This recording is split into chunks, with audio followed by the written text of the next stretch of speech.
New releases are really getting going this week, so let's begin with Tales and Tactics, an auto-battler roguelite with a tabletop RPG setting, having the backing of York's cast and could be neat.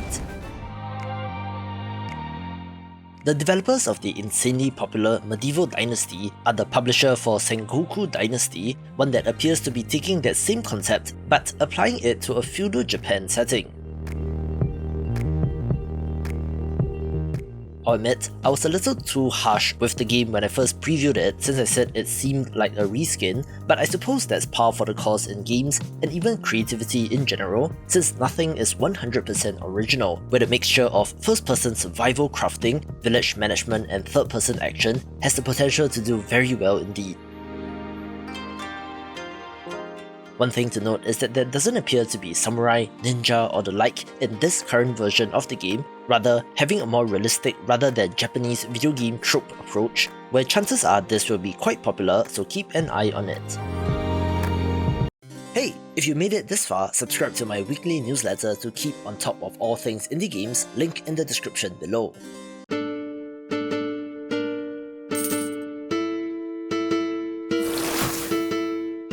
I previewed Within a Dead City not too long ago and noted even then how interesting a concept this game is, since it's an indirect RTS/management sim where you're running a settlement for adventurers, after which they will venture out on various quests to defeat monsters in a manner not unlike the classic Majesty games.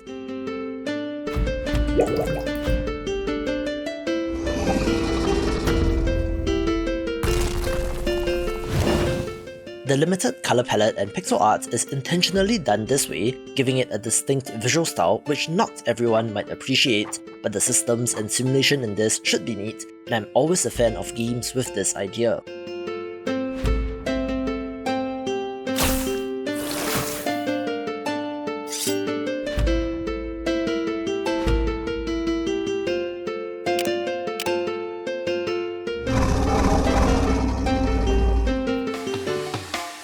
Meet Chris, the last man on Earth.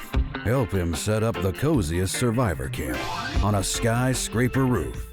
The full title of this game is I Am Future Cozy Apocalypse Survival, where you play as a man who awakens from cryogenic sleep to find that he is all alone in a post-apocalyptic flooded world, now having to make the best of the situation in trying to survive. From the general vibes of this, I don't think that you'll be experiencing a Last of Us style zombie apocalypse, but rather it is more on the chill end of things, well, as chill as being the last human can be, where you do have some robot companions to help you along the way. There's farming, crafting, fishing, cooking and exploration as you seek to build out your base on the roof of a skyscraper, where finding out what happened to the world and exploring the ruins is part of the intrigue. See ya, future dweller.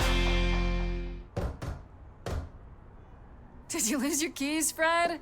I thought you'd be... What the... Calliope? I'm so sorry. Grace, you know that you're lost now. You've been given powers you don't understand. You say you didn't kill Calliope. You have 1 week to prove it. This next title was delayed for about a week due to the release of Baldur's Gate 3, where there is a pretty good amount of hype behind Stray Gods, the role-playing musical, one that is as advertised in the title, being an interactive narrative adventure game that is a musical as well. If you're a fan of that form of art, this looks to be an excellent video game version where Greek gods live among humans and one of them has been murdered, so you need to find out what happened. It looks impressive as well, with some of the biggest names in video games across voice acting, writing and composing contributing to this, making it one of interest.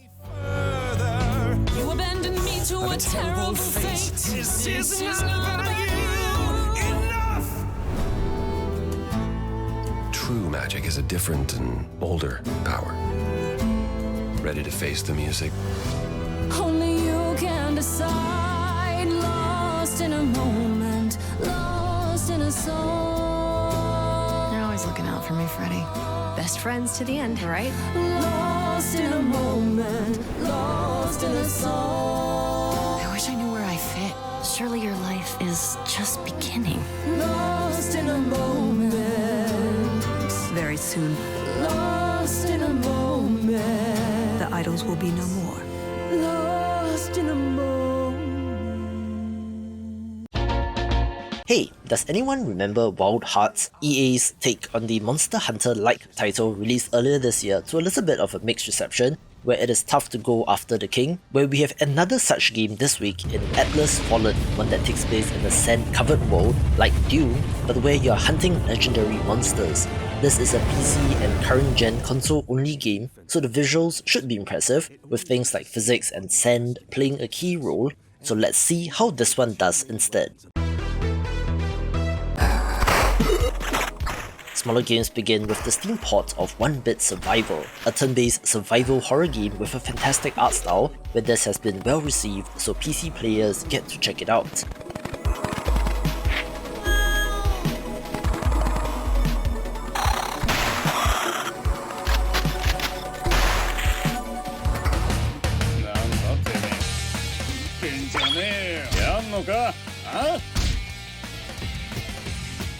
Japanese high school gangster tactics title BANCHOU Tactics also makes it to release, where managing your crew and their tough wars will be critical, looking to be a good entry in this space.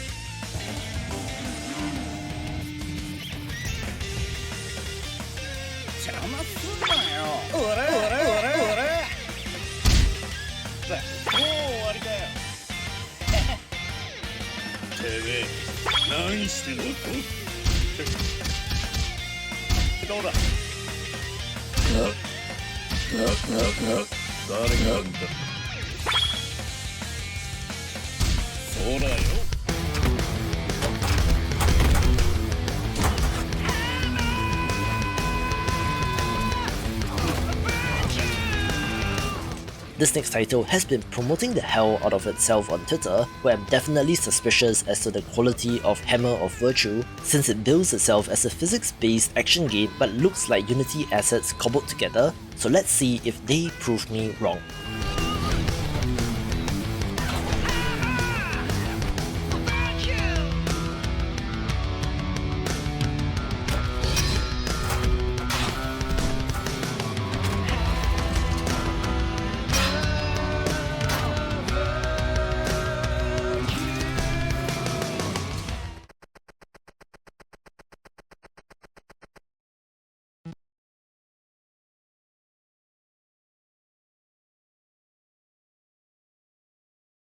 Games don't need the latest next-gen visuals to look good, where it's more important to have a cohesive art style, with Mini Knight's Journey being a good example of minimalist pixel art done right, where it's a linear action platformer with two main characters and looks like a good throwback.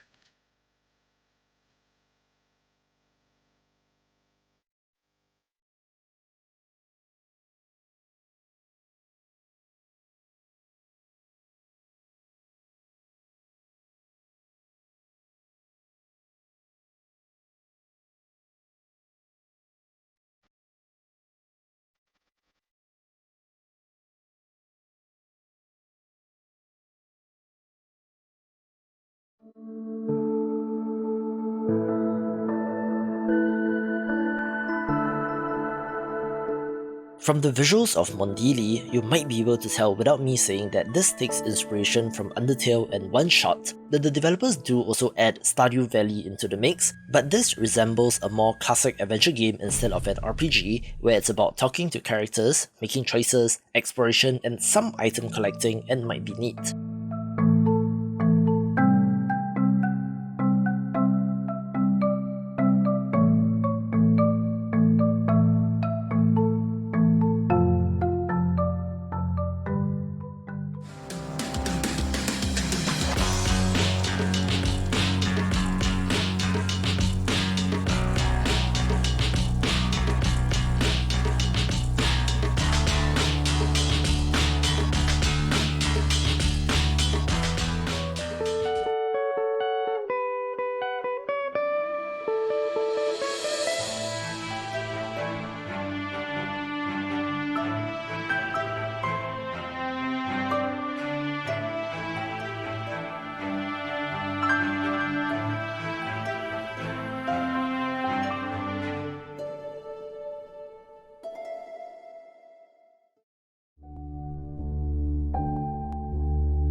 I'm a fan of this developer's previous title in the lovey-dovey roguelite Rogue Mans from 2018, so I wanted to give a shout out to their next game in Robotherapy, a dark comedy title which is, as the title proposes, where you play as a therapist in a world where robots have killed all the humans, and hey, maybe a little therapy will be good for us all.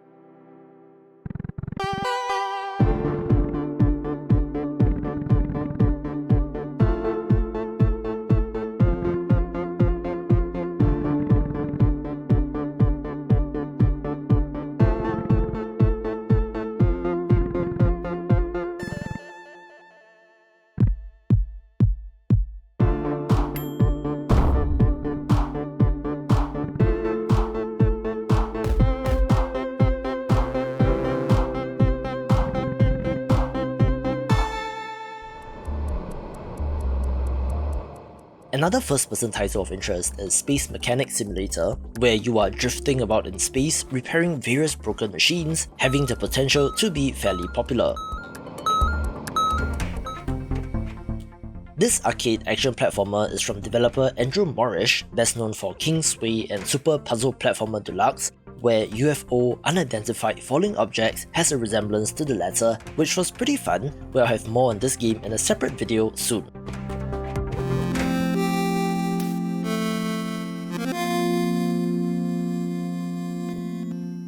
A neat-looking pixel art visual novel title is VIDEOVERSE, one that did feature in my summer showcase, where it's a throwback to the internet of old.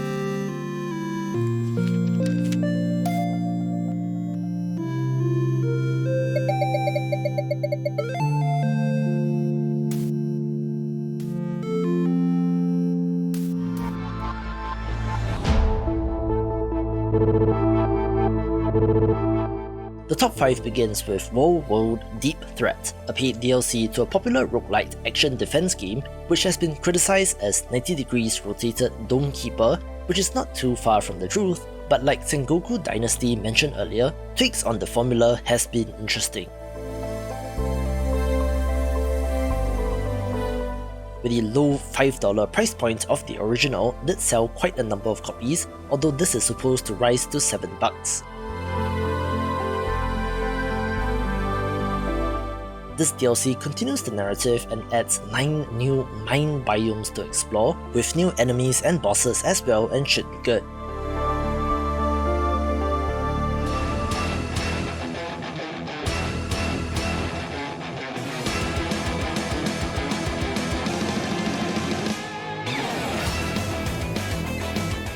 A game which I did preview when covering the games of August is Death Bulge Battle of the Bands, a turn-based RPG with a musical theme where you lead your party of 3 characters in a literal battle of the bands.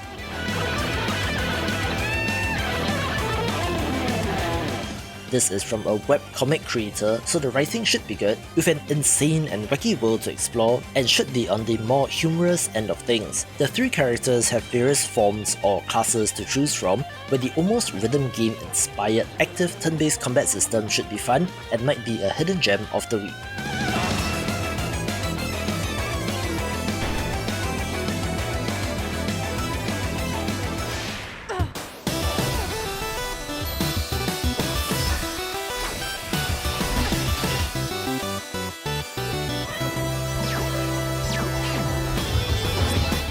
This week also brings us the 1.0 release of 30XX, a roguelike platformer that certainly has Mega Man DNA, where exploring a procedurally generated world, blasting away at enemies, culminating in a boss fight before it's on to the next world.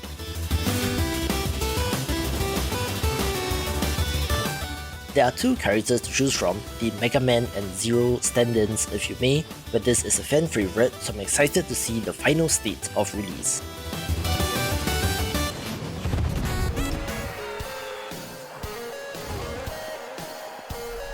Every wrestling legend follows their own path to fame and glory, but you won't be crowned wrestling royalty without harnessing the power of the masters to ignite your quest. There is a significant crossover between pro wrestling fans and video game players, which is why it makes sense for WrestleQuest to exist, a turn-based RPG themed around that concept, where you play as an aspiring rookie on your route to become champion. There are larger-than-life characters to encounter, and even classic wrestling legends, where I thought that this was a little suspect at first, but apparently it's all above board in that the wrestler likenesses were officially licensed. The combat system looks neat, with strikes, signature moves, tag team combo moves, and even a pin system to get the 1, 2, 3, and looks like a fantastic addition to the pantheon of wrestling games. Your own brand of mayhem. So, Force forever! For Bruce! Of course, Broforce Forever is worth a mention, being a free update to the popular game more than 7 years after release, which seems like weird timing, where this adds new bros, which are a play on the action movie characters from the 80s and 90s, where this coincides with a 3-minute Devolver Direct later this week, so look out for that as well, since I'm expecting games like Gunbrella to show up there, along with 1 or 2 more upcoming games which you can find in this video.